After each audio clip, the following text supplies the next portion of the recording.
Welcome to the Insightful Professor. Today we'll examine how PLSQL can be used to implement database triggers. In this video, we examine data integrity. There are two approaches to implementing data integrity within an Oracle database: declarative integrity and procedural integrity. With declarative integrity, we kind of announce the constraints on data through clauses in data definition statements, such as create table and alter table. With procedural integrity, we write instructions in a special type of stored procedure called a trigger. These instructions will be executed automatically by the system to enforce data integrity. We begin with a brief discussion of data integrity. We follow this with a review of declarative integrity, and finally we turn our attention to the use of triggers to implement procedural integrity. Let's start with an explanation of what we mean by data integrity. A database management system enforces relationships. That's one aspect of data integrity. Another aspect of data integrity would be business rules. These business rules can pertain to relationships. For example, the idea of an employee being assigned to a department. That's a relationship, but there's also a business rule there that an employee must be assigned to a department, for example. But we also can have much more complex business rules, and we'll discuss the concept of those as we go along. Let's consider three categories of database integrity. There's entity integrity, we have referential integrity, and we also have user-defined integrity. We'll discuss these in a little bit of detail, primarily as a review. We assume you're already comfortable with these concepts, but we'll review them nonetheless, and then we'll proceed to get into more aspects of how integrity would be enforced.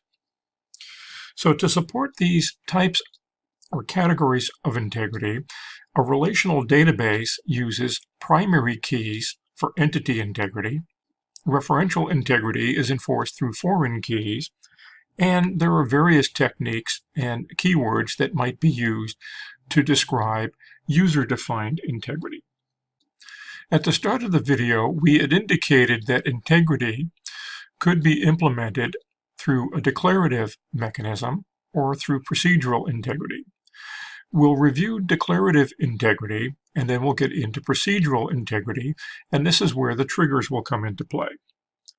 The type of database trigger we'll discuss in this video is called a Dml trigger, because we're dealing with how the system will respond to data manipulation operations, insert, update, and delete.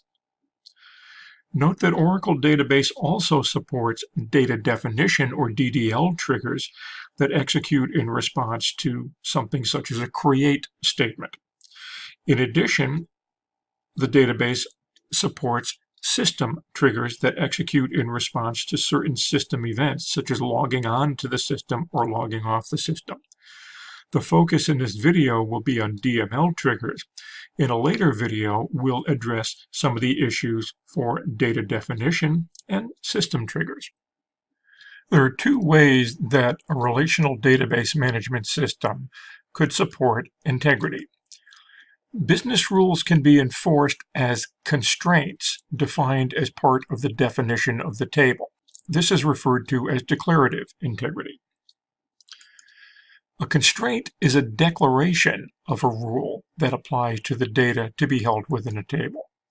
A constraint does not indicate how that rule will be enforced. It's simply a statement of that rule. Alternatively, business rules can be enforced programmatically through a special type of a stored procedure that's referred to as a trigger. This is called procedural integrity. Now, we could enforce integrity through code embedded in our applications. However, doing so means that such integrity is enforced only when the specified application executes. If someone writes a different application and does not include the logic to enforce data integrity, that integrity won't be enforced. A database trigger is stored within the database and executes automatically in response to a data manipulation operation. Let's look at entity integrity enforced through a declarative approach. An entity, or say an entity instance, is typically represented by a row within a table. So we talk about the employee table, and each row within that table represents an instance of employee. The table itself could be considered representing an entity type, a whole category. Now, entity integrity is enforced through the primary key of the table, and entities are distinct and identifiable. This means that the primary key must be unique and must not be null.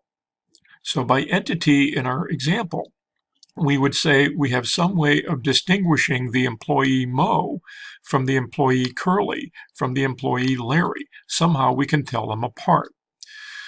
So in the real world we can do this. We must be able to do that within a database as well. That's where the uniqueness comes into play, and because this primary key also serves to identify the entity instance, it cannot be null. Otherwise, it couldn't serve as an identifier.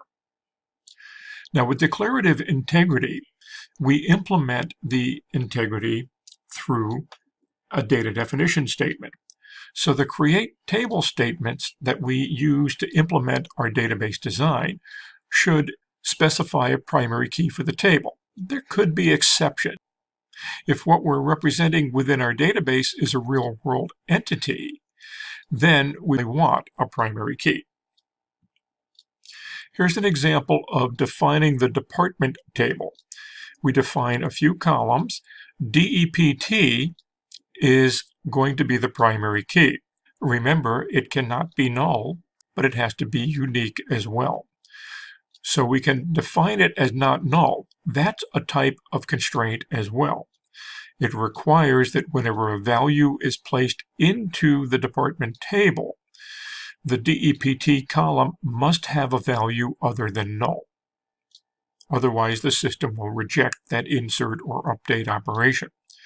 How do we get the uniqueness? The uniqueness is accomplished by designating DEPT as the primary key. What the database will do is it will use an index to enforce the uniqueness that's required of the primary key. After creating the table in this way, an attempt to insert a new row with the same value in DEPT, the primary key, as what exists already in another row will result in an error. The system will reject the insert operation. Note that the system would also reject an attempt to update the value in this column of an existing row if we were to try to change it to the same value found in another row of the table. Referential integrity. This pertains to one entity referencing another valid entity. Consider, for example, that Mo is an employee, an employee entity, an instance of employee. And Mo states that he works in the history department. This means that the history department must be another valid entity. He's making a reference to that department. If we find there is no history department recorded in our database, then Mo's reference to this department would be considered invalid. This would be a violation of referential integrity.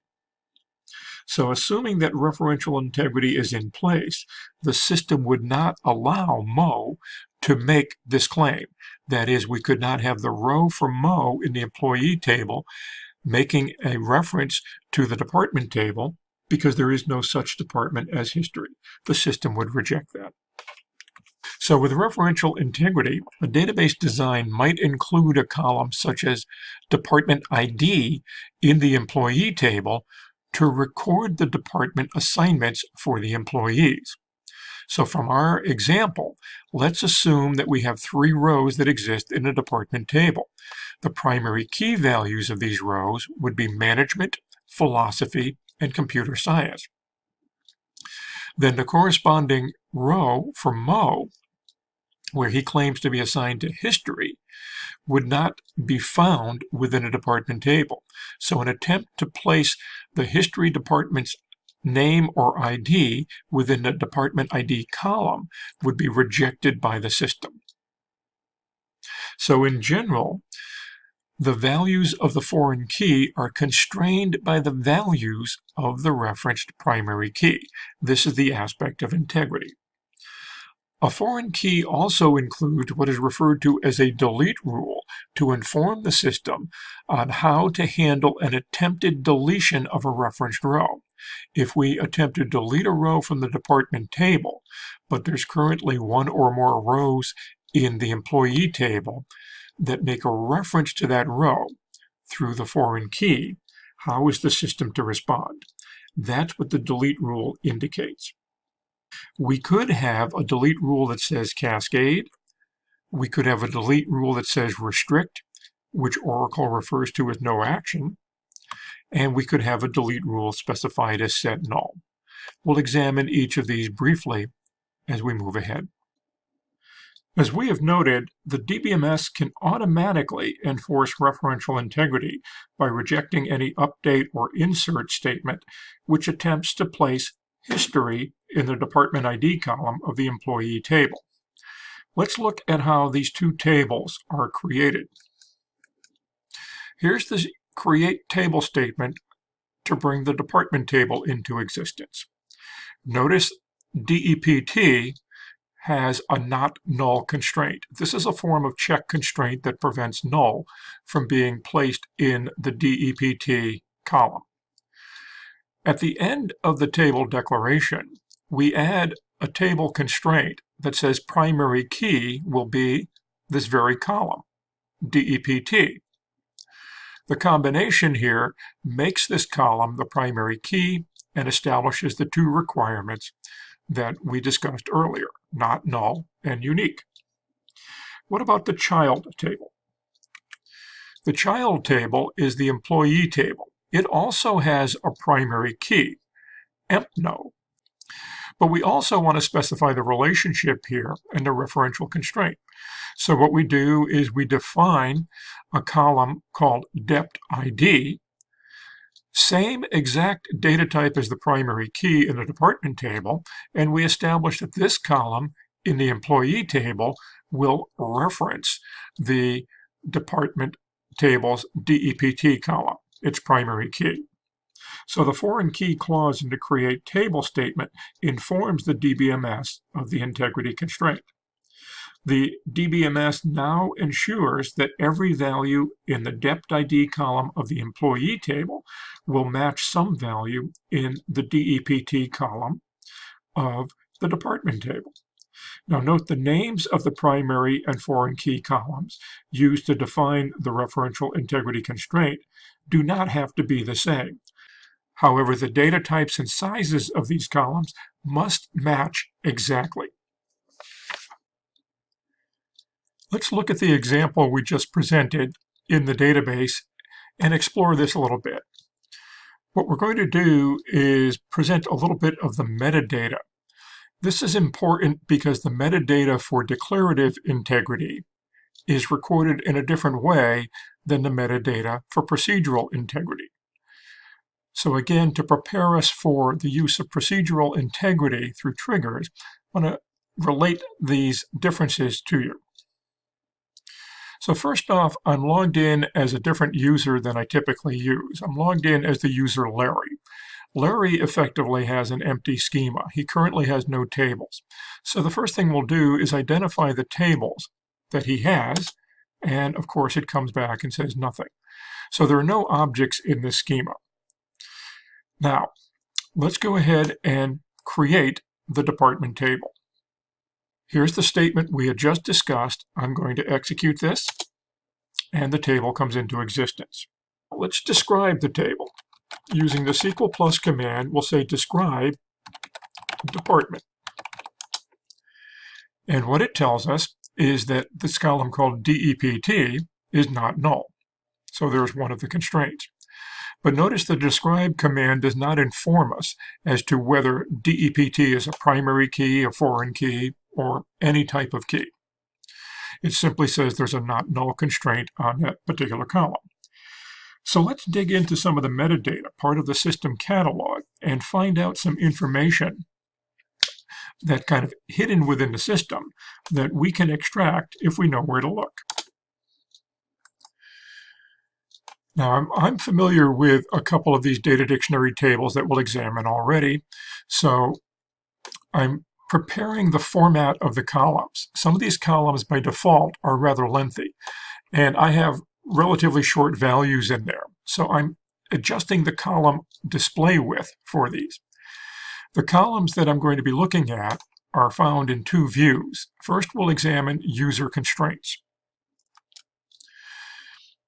And with user constraints, we have the name of a constraint, the type of constraint, the name of the table, and a few other columns that we'll explore. So now let's identify the constraints that have been created or defined for the department table. We'll run a query against user constraints and retrieve the name of the constraint and the type of the constraint and also the status. The status indicates whether the constraint is currently being enforced. It could be enabled or disabled. When we run the query, we see two constraints with kind of odd-looking names. The constraint types are C and P. C is a check constraint, P is a primary key constraint. Both constraints are currently enabled. The constraint names are system generated. I did not supply names on the create table statement. So these names would be different if you were to run this create statement on your own system. In order to ensure a consistent and meaningful name for a constraint, we can actually assign the name of the constraint when we declare the constraint in our data definition statement. So let's go ahead and do this. What I'll do is I'll remove the definition of the table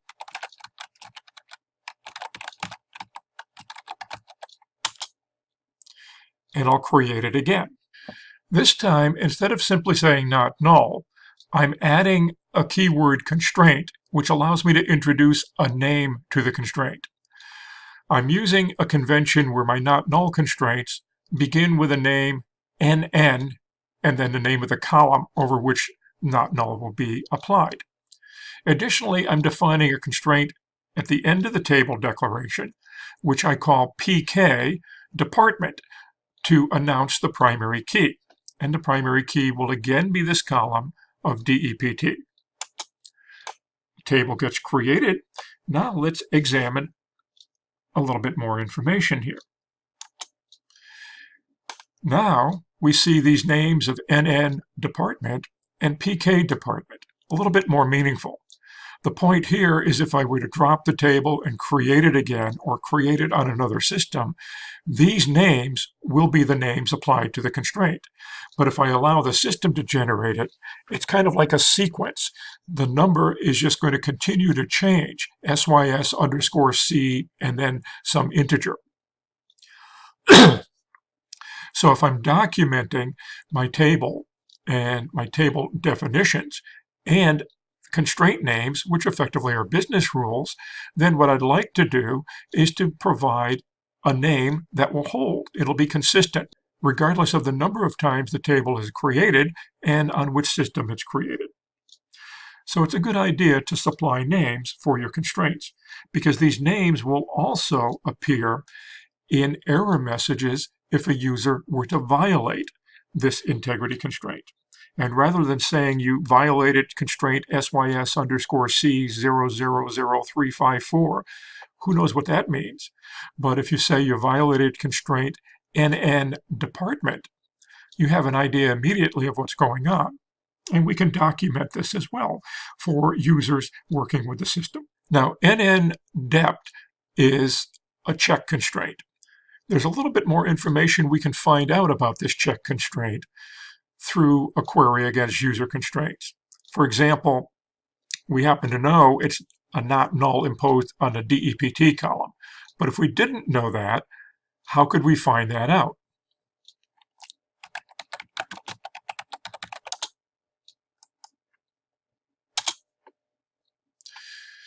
By running a query that says, give me information on the table department and the constraint NN-DEPT, we can retrieve the search condition column.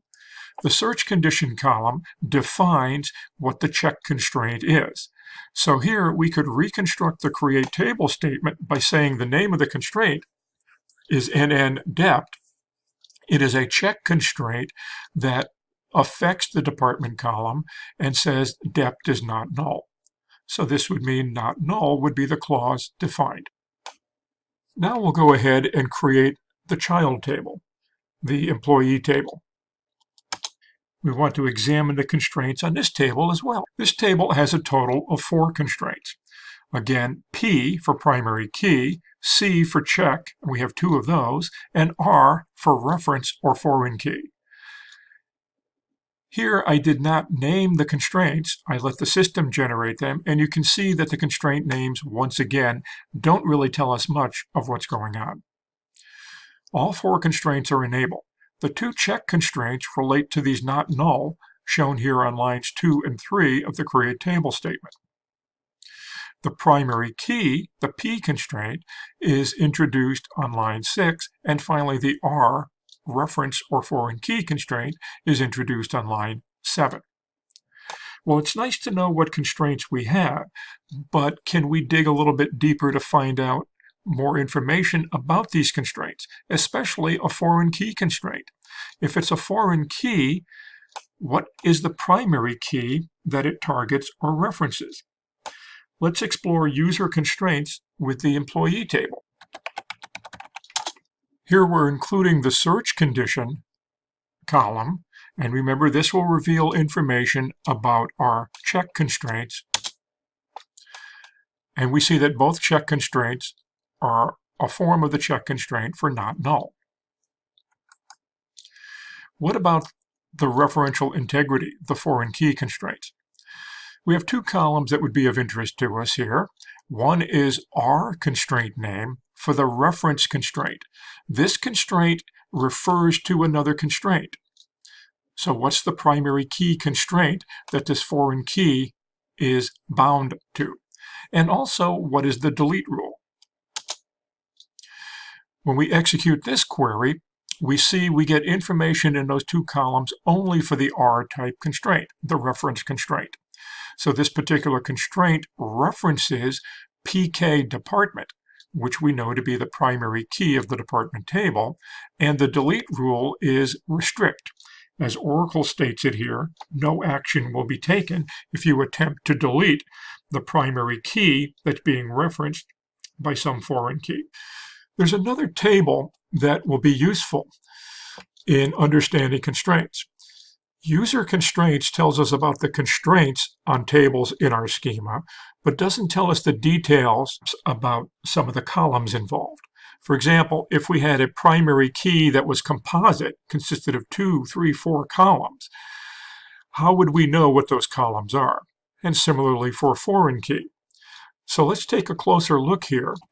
The second table I want to examine is called user cons columns. This is the metadata for columns involved in a constraint.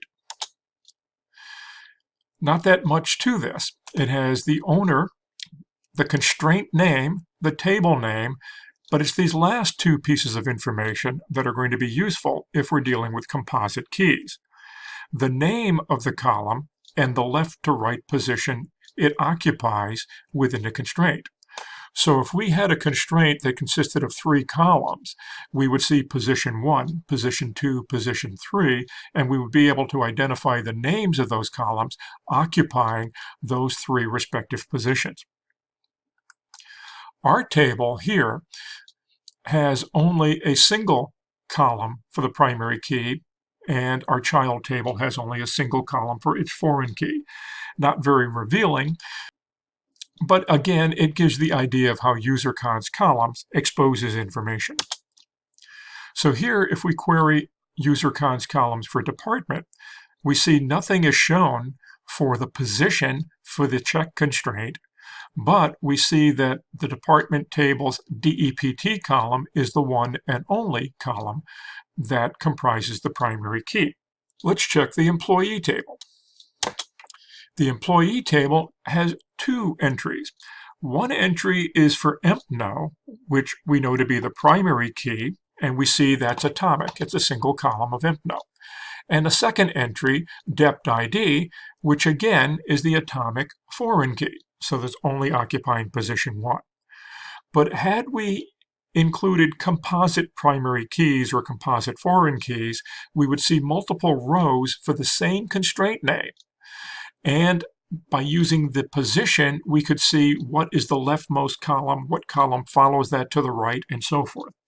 So this could be quite useful in understanding tables that were created with entity integrity and referential integrity, primary key and foreign key. Obviously, if the tables are in your schema, there's a good chance you're already quite familiar with this. But what happens if the tables are in the schema of another user? Well, in addition to user constraints and user con columns, we also have two additional views: describe all constraints. And what we'll see is same information that we saw with user constraints, except it includes the owner, because the constraint could be within a table of another owner or another schema. This would help us in terms of understanding the integrity constraints on tables in the schema of another user, which is more than likely what we're working with. Our discussion of referential integrity has addressed the issue of creating a new child in the relationship. The system either accepts or rejects the child based on the existence of a referenced parent row. Referential integrity must also consider the system response to an attempted deletion of a referenced or parent row. A delete rule is defined within the relationship for referential integrity to address this very point. So a delete rule can have a setting of cascade, restrict, or set null. The setting of cascade means the parent row and all child rows will be deleted. Cascade could also be extended to grandchildren and beyond in a multi-level relationship. For example, we might have a division which consists of many departments which each employ many employees. A delete rule of restrict means an attempted deletion of a parent, the target of one or more child references, will be rejected by the system. Neither parent nor child will be deleted, and an error code is returned to the application. A delete rule of set null means an attempted deletion of a parent will be allowed by the system. The child row will not be deleted. Its foreign key value will be set to null. With this notion of set null, the foreign key value of the referencing child rows will be set to a special value called null. In this context, the null value means that the child has no parent. This is a different situation from the case where a child row references a non-existent row. In addition to the delete rule, relational theory defines an update rule. That is, what happens upon an attempt to change the value of a primary key when there are references to this key. Most commercial database systems implement restrict, or no action as Oracle refers to it, without the option of cascade and set null with respect to this theoretical update rule. They don't give you an option. If we wish to support the update rule in our database and use one of these other options, we could implement this behavior through triggers. Procedural integrity. Finally, for our constraints, we discuss user-defined integrity. Check and unique clauses provide additional declarative integrity. Check identifies a condition that must be satisfied by a column value for the insertion of a new row or the update of an existing row to be accepted by the system. Unique indicates that a column value must be unique within the table. We also could have not null combined with a default clause to ensure that null values will not be stored in the table in the event that we don't supply a value. Triggers provide a means to implement procedural integrity. A trigger can be used to support complex business rules that could not be implemented within the framework for declarative integrity. And our brief mention of the update rule is such a case. Having discussed declarative integrity, we now turn our attention to database triggers and procedural integrity. A trigger, as we've noted, is a special kind of a stored procedure.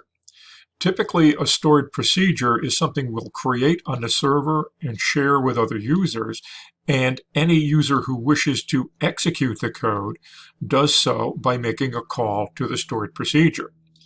A database trigger is also stored and created on the server, in a sense accessible to other users, but it's not explicitly invoked.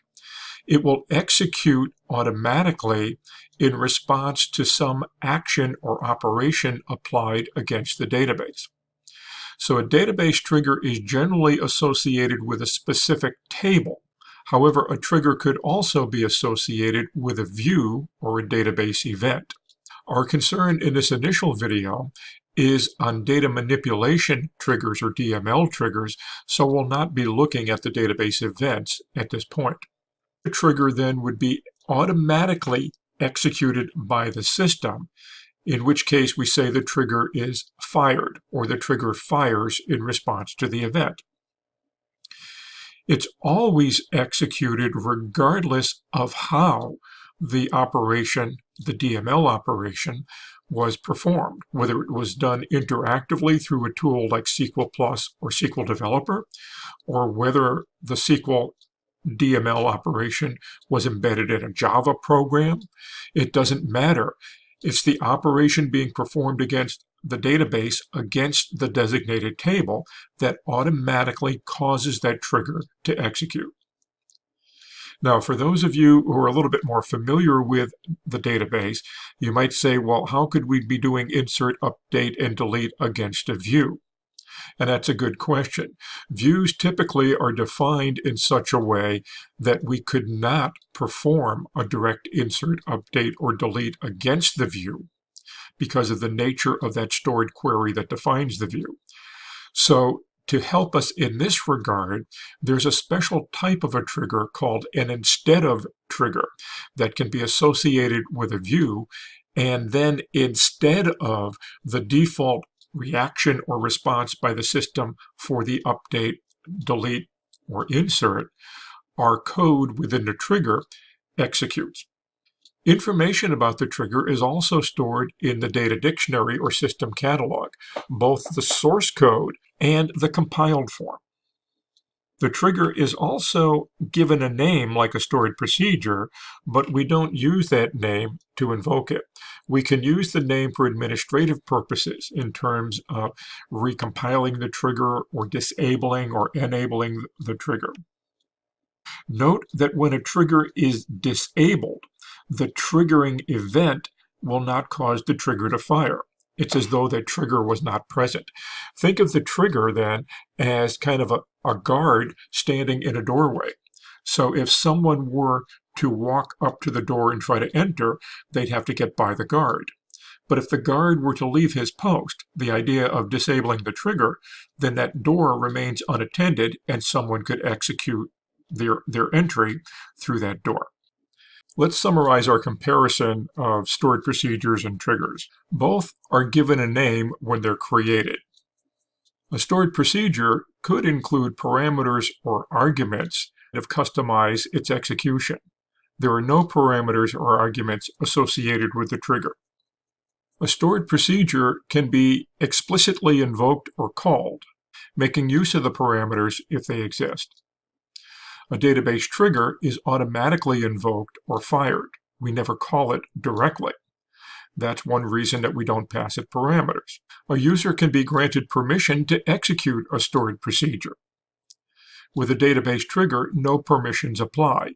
The trigger executes somewhat transparently in the background. We may not even know that it's being executed or being invoked. So what purpose do triggers have? How could we use these? They could be used to enforce database integrity, something called domain integrity. We can impose a restriction on the values allowed when performing an insert or update operation.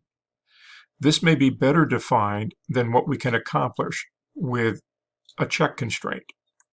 Complex business rules could be implemented through triggers. There are certain aspects of referential integrity that may not be addressed by declarative constraints.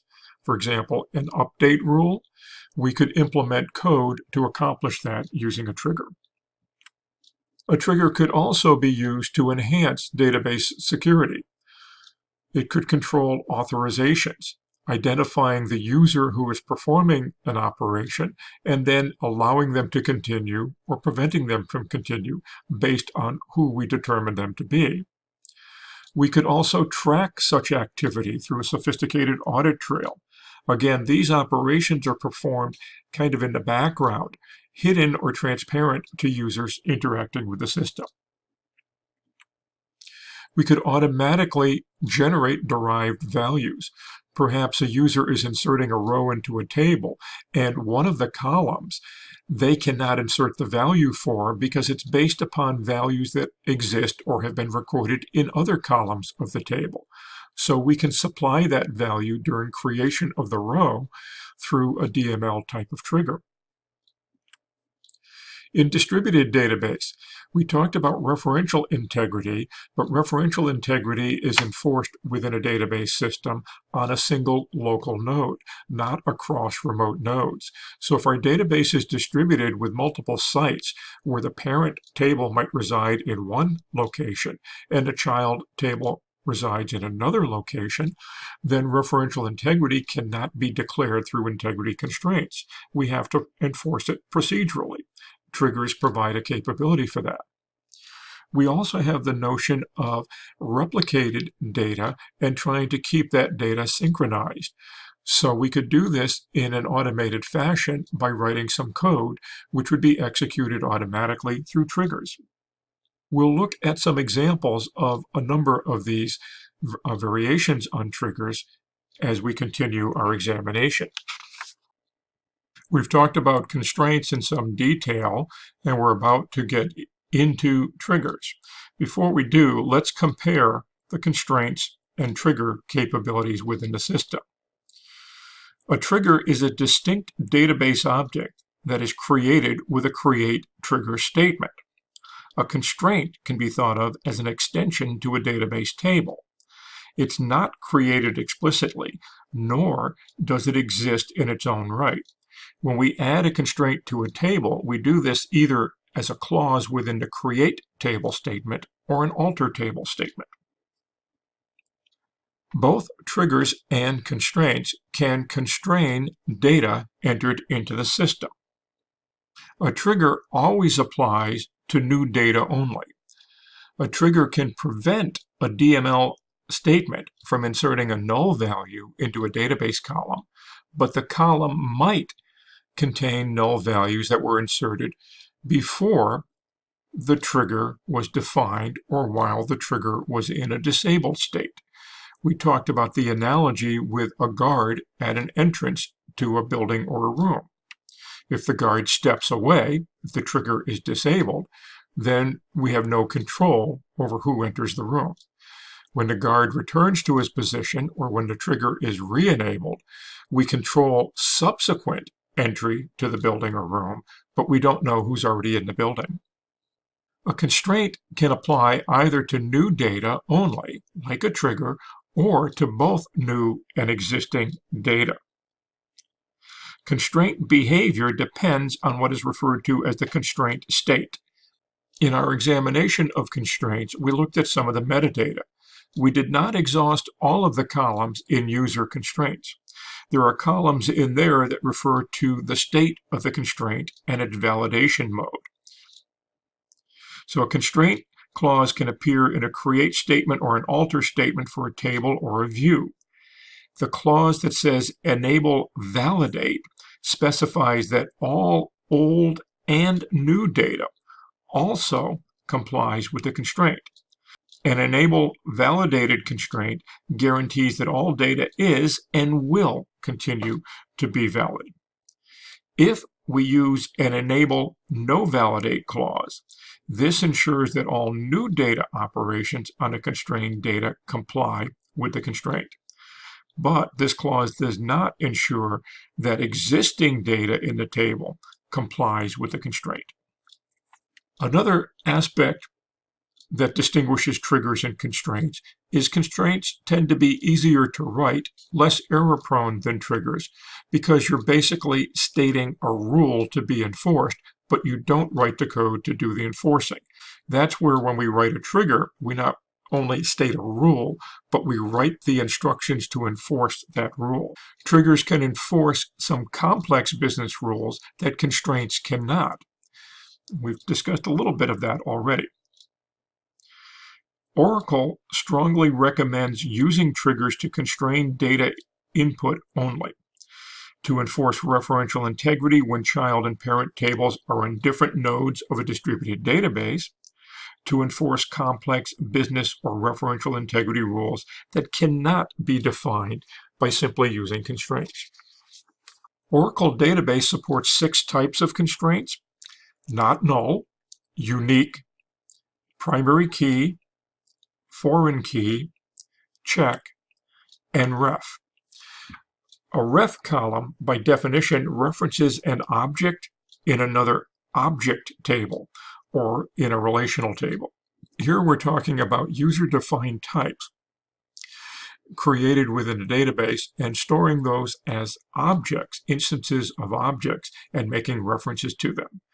Primarily in a traditional relational world, we're concerned with not null, unique, primary key, foreign key, and check constraint. In our choice to use procedural integrity, we have greater control over exactly what will happen in response to a DML event, when that processing will actually take place, and we also have control over what the end result will be of our integrity processing. So for DML triggers, we have 2 categories. We have a statement trigger. This will be fired once per SQL statement. Regardless of the number of rows affected by the DML operation, the trigger will execute once. In contrast, we could create a row trigger. This is specified by adding a clause for each row, which basically conveys the idea of what happens here. The trigger will be fired or execute once for each row affected by the SQL statement.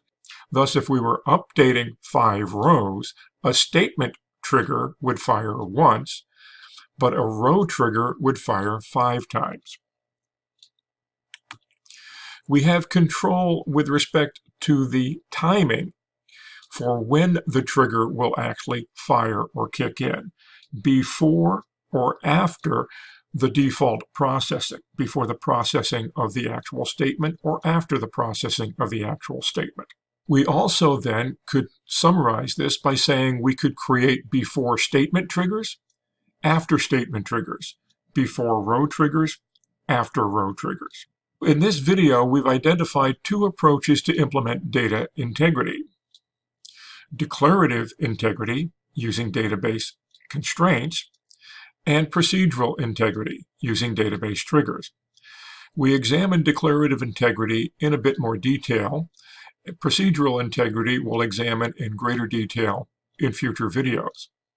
We explained how declarative integrity is implemented through constraints associated with a table. We explained the concept of a trigger, and then we compared our alternatives here, triggers for procedural integrity with constraints for declarative integrity. We also suggested that there are a variety of applications for triggers, why we would use triggers in a database. In our next video, we will distinguish statement triggers and row triggers. We will introduce something called the raise application error procedure. We'll explain the firing order of triggers. We'll also discuss restrictions on triggers, including an issue known as a mutating table. And finally, we'll discuss compound triggers.